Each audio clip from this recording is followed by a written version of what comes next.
Hare Krishna. Jaya Jaya Shri Chaitanya Jaya Nityananda Jaya Advaita Chandra Jaya Gaura Bhakta Vrinda Jaya Jaya Shri Chaitanya Jaya Nityananda Jaya Advaita Chandra Jaya Gaura Bhakta Vrinda Jaya Jaya Shri Chaitanya Jaya Nityananda Jaya Advaita Chandra Jaya Gaura Bhakta Vrinda. We continue to read from Caitanya Caritamrta, Adi-Lila, chapter 7. We are on text 72. We are on the part where Lord Chaitanya is explaining to Prakashananda Saraswati. Because Prakashananda Saraswati is telling him, why aren't you studying and meditating, involving your time in Vedanta Sutra? And Lord Chaitanya is saying, my spiritual master told me I'm a fool. I'm not qualified to study the Vedanta Sutra. And I'm only fit to chant the Hare Krishna mantra. That's why I'm doing it. So by saying this, Lord Chaitanya is teaching us what we should do. He's teaching us that we should also chant the Hare Krishna mantra. That we should follow. He's being an example to us. So reading from the purport by His Divine Grace, A.C. Bhaktivedanta Swami Srila Prabhupada, one who imperfectly knows Krishna consciousness cannot know Vedanta philosophy. A showy display of Vedanta study without Krishna consciousness is a feature of the external energy Maya, and as long as one is attracted by the inebrities of this ever-changing material energy, he deviates from devotion to the Supreme Personality of Godhead. An actual follower of Vedanta philosophy is a devotee of Lord Vishnu, who is the greatest of the great and the maintainer of the entire universe. So I may say that I'm a great scholar. I may say I have studied the Vedanta, but if I have no devotion for God, I am just a show bottle scholar. I am just puffed up by my own pride that in my scholarship, because I studied the Vedanta, but I didn't understand the reason why the Vedanta is for. The reason the Vedanta is for me to cultivate my devotion, to revive my devotion for God. That is the goal of the Vedanta. So a person who's really studying the Vedanta, one who's really following the Vedanta, one who's basing his activities on the scriptures, then what happens? He will revive his devotion to the Supreme Lord Vishnu. He will. As we say, it's a science, so it will happen. And the position of Lord Vishnu is, he's the greatest of the great. You know, we have levels. Someone is great, someone is greater, someone is greatest, but the greatest of the great is Lord Vishnu. If we do a research work on this earth, who is the great in certain area, then there might be somebody great in a certain area, and we may come to a consensus that this is the greatest person on this earth. But then if we do research work for greatest person in the universe, then greatest person in all the other universes, all the entire material world, entire material spiritual world, everywhere, the greatest person is God. There's no one greater than God. So there's no one greater than Lord Vishnu or Krishna. Unless one surpasses the field of activities in service to the limited, one cannot reach the unlimited. So our field of activities right now, what we are doing is all in the material, within the material energy. Within the material energy, we are just serving the material energy. We are serving the modes of material nature. But we need to surpass this, because the spiritual world is unlimited. God is unlimited. So we need to approach that instead of just closing ourselves in this box of the material energy. Knowledge of the unlimited is actual Brahmagyan, or knowledge of the Supreme. So we want to have Brahmagyan. What is the meaning of Brahmagyan? Knowledge of God. That is Brahmagyan. Knowledge of the Supreme Lord. That is Brahmagyan. Those who are addicted to fruitive activities and speculative knowledge cannot understand the value of the holy name of Lord Krishna, which is always completely pure, eternally liberated, and full of spiritual bliss. So, one, we are not able to understand the supreme position of the holy name. We are not able to understand the value of the holy name of the Lord. Our entire consciousness is so material, we are not able to understand the value of the holy name of the Lord. The holy name of the Lord is completely pure, eternally liberated, and full of spiritual bliss. One who has taken shelter of the holy name of the Lord, which is identical with the Lord, does not have to study Vedanta philosophy, for he has already completed all such study. So if one has faith in the holy name of the Lord, he does not separately need to study Vedanta philosophy, the Vedanta Sutras. Why? Because the goal of the Vedanta Sutra is to bring one to the point of having faith in God, becoming a devotee of God. So if one is already chanting the holy name of God, means he's already revived his faith in God. So he does not need to separately chant, he does not need to separately engage in useless study of the Vedanta Sutra. Because the goal is the same, no? So if the goal of the Vedanta is to come to the point of devotion to God, but one who's chanting the holy name of the Lord is already, that means he's already has that. He already has the faith, and so he's chanting. So one does not need to study the Vedanta. One who is unfit to chant the holy name of Krishna, but thinks that the holy name is different from Krishna, and thus takes shelter of Vedanta study in order to understand him, must be considered a fool number one, a number one fool, as confirmed by Chaitanya Mahaprabhu, by his personal behavior, and philosophical speculators who want to make Vedanta philosophy an academic career are also considered to be within the material energy. So now I may think that no, Vedanta study is more higher. I cannot chant the holy name. I need to study. I need to become a scholar. I need to study the Vedanta. Then I'm a fool number one. Lord Chaitanya is calling me that I'm a fool number one because I'm just getting, what do you say, involved. I just want to study it just for my own pride. Just for my own pride. Whereas the goal of the Vedanta anyways is to chant the holy name. And Lord Chaitanya is saying, chant the holy name. And I'm like, no, I don't want to chant. I'm going to study the Vedanta. When he's giving me the goal in hand, I say, no, I will study the Vedanta. Out of my pride and out of my stubbornness, then I'm a fool because then I'm wasting my time. I have limited time in this body. A person who always chants the holy name of the Lord, however, is already beyond the ocean of nations. And thus, even a person born in a low family who engages in chanting the holy name of the Lord is considered to be beyond the study of Vedanta philosophy.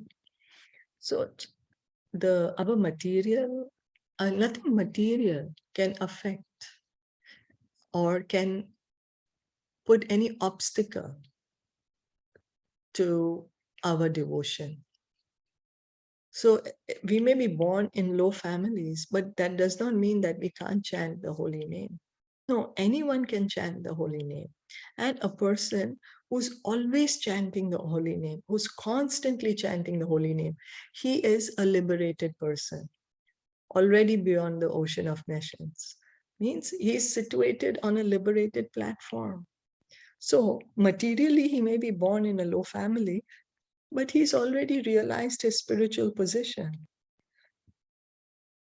Yeah. So in this connection, Srimad Bhagavatam, Canto 3, Chapter 3, Text 7 states, and so this is the reason that chanting the holy name of the Lord is considered beyond the Vedanta.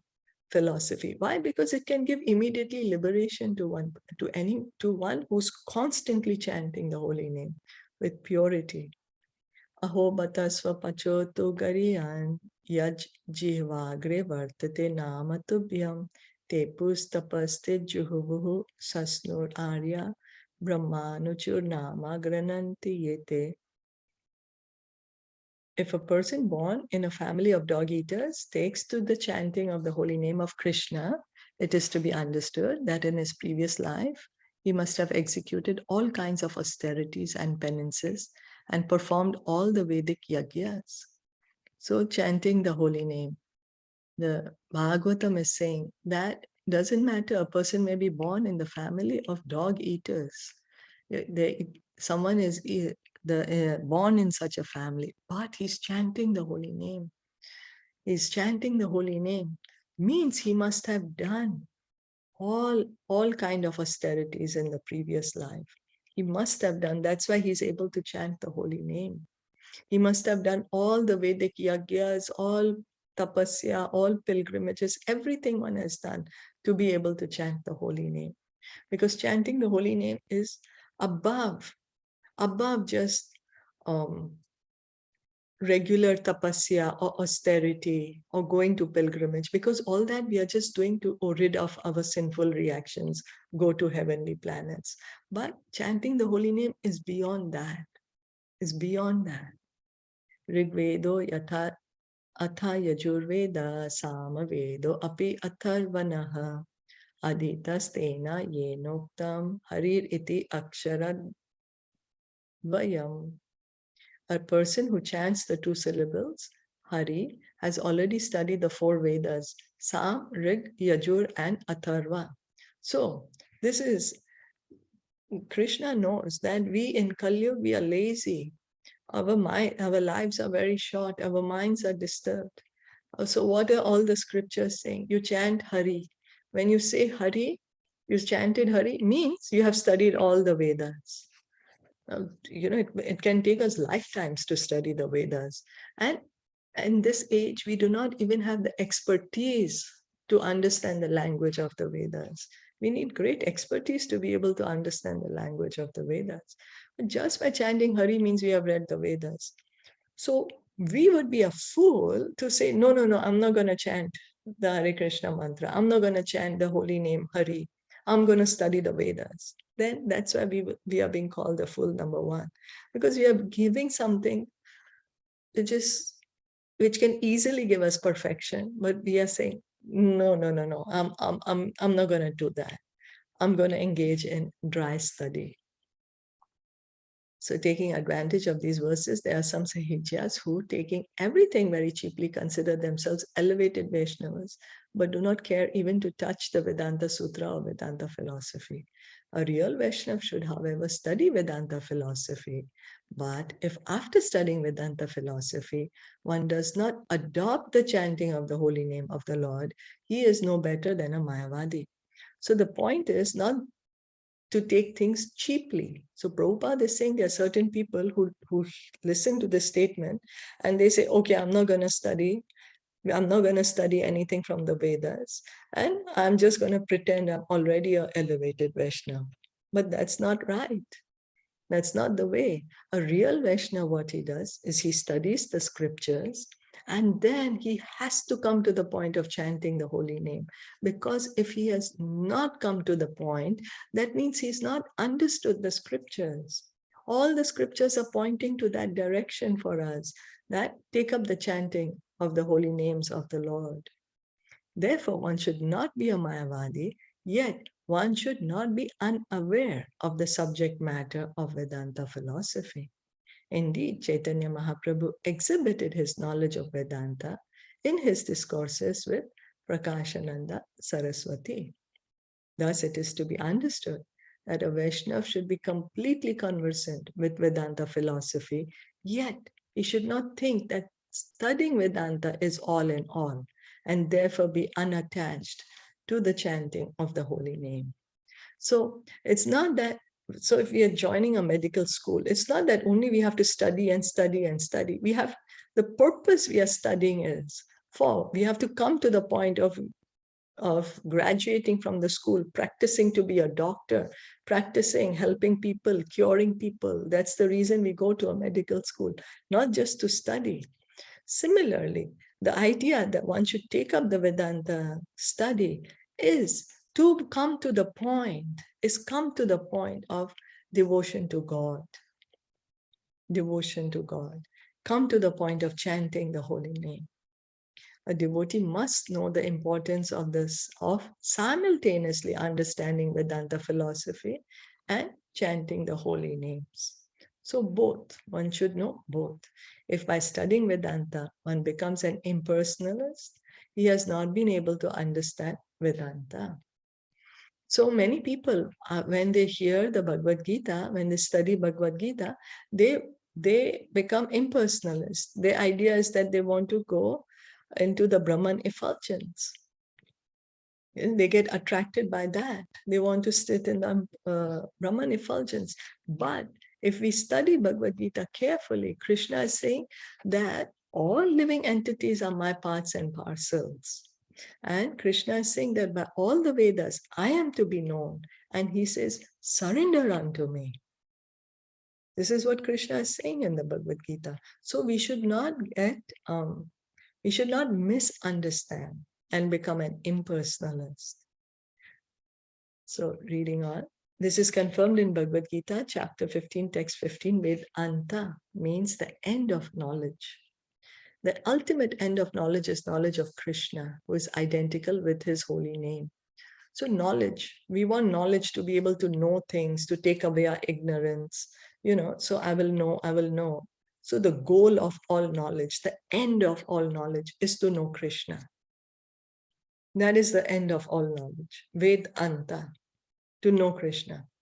Krishna says that in the Bhagavad Gita himself, he's saying it. The goal of all the Vedas are there to know me. So we have to understand, we are not Krishna. Krishna is God. We are parts and parcel of Krishna. We are not Krishna. We can never become Krishna. We are part and parcel of Krishna.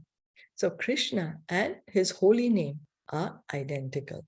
Cheap Vaishnavas, Sahajyas, do not care to study the Vedanta philosophy as commented upon by the four Acharyas. In the Gauriya Sampradaya, there is a Vedanta commentary called the Govinda Bhasya.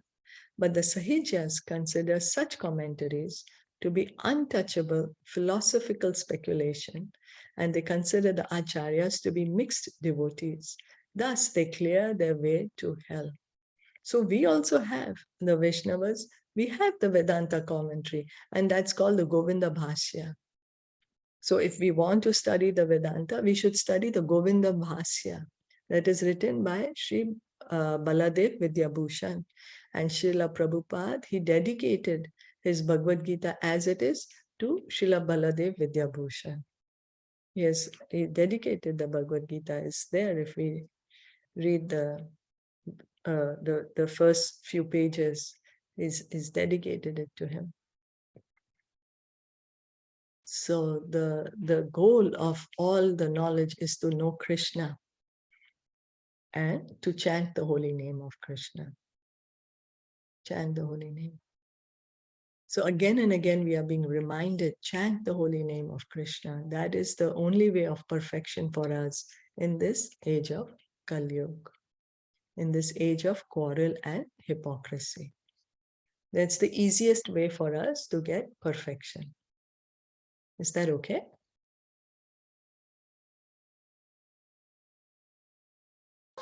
Yeah. Yeah. Okay. So we'll stop here for today then. Thank you so much for listening in and joining in. Chaitanya Caritamrita ki jai, Shila Prabhupada ki jai, Gaur Bhakta Vrinda ki jai, Hare Krishna.